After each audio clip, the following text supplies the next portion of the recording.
My cousin demanded that I give her my house as a wedding gift. My cousin Rachel announced her engagement to Brian at Thanksgiving dinner, and immediately turned to me saying she knew what my wedding gift would be. I thought she meant the crystal vases I'd been collecting for family weddings, but she said no, I'd be giving them my house. Not helping with a down payment, not lending money, but giving them my actual house that I'd bought 2 years ago after saving for a decade. She said it out loud in front of 30 relatives like it was already decided. I laughed, thinking it was a joke, but Rachel was serious. She said I was single with no kids, so I didn't really need a 3-bedroom house while they were starting a family and deserved a proper home. She actually used the word deserved while sitting in my dining room eating the dinner I'd cooked. My Aunt Helen, Rachel's mom, nodded along, saying it was so generous of me to help the young couple get started. I said I wasn't giving anyone my house, and Rachel's face turned red.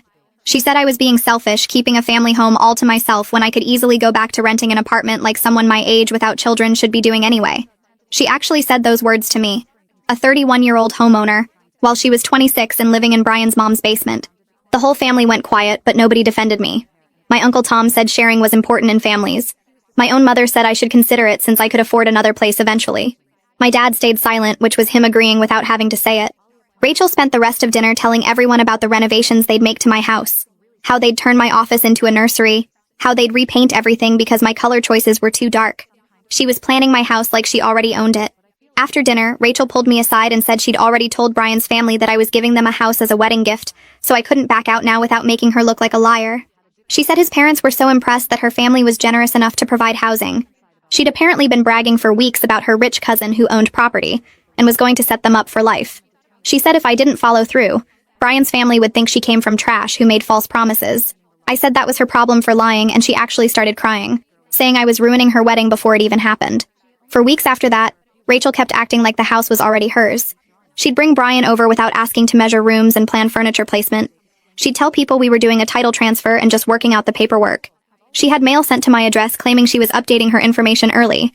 She even told the neighbors she'd be moving in after the wedding and asked them about the neighborhood association rules. Brian's family started contacting me about the house too. His mother called thanking me for my generosity and asking about property taxes. His father sent me an email about transferring utilities and whether the roof had been recently replaced. They were all discussing my property like it was a done deal. Rachel had convinced everyone I'd agreed to this insane plan. The breaking point was when Rachel sent me a realtor she wanted me to use to handle the transfer.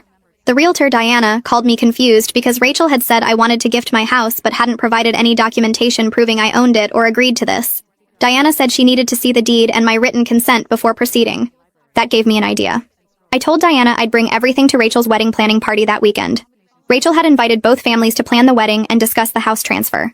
She'd made it a whole event at Brian's parents' house, catered and everything.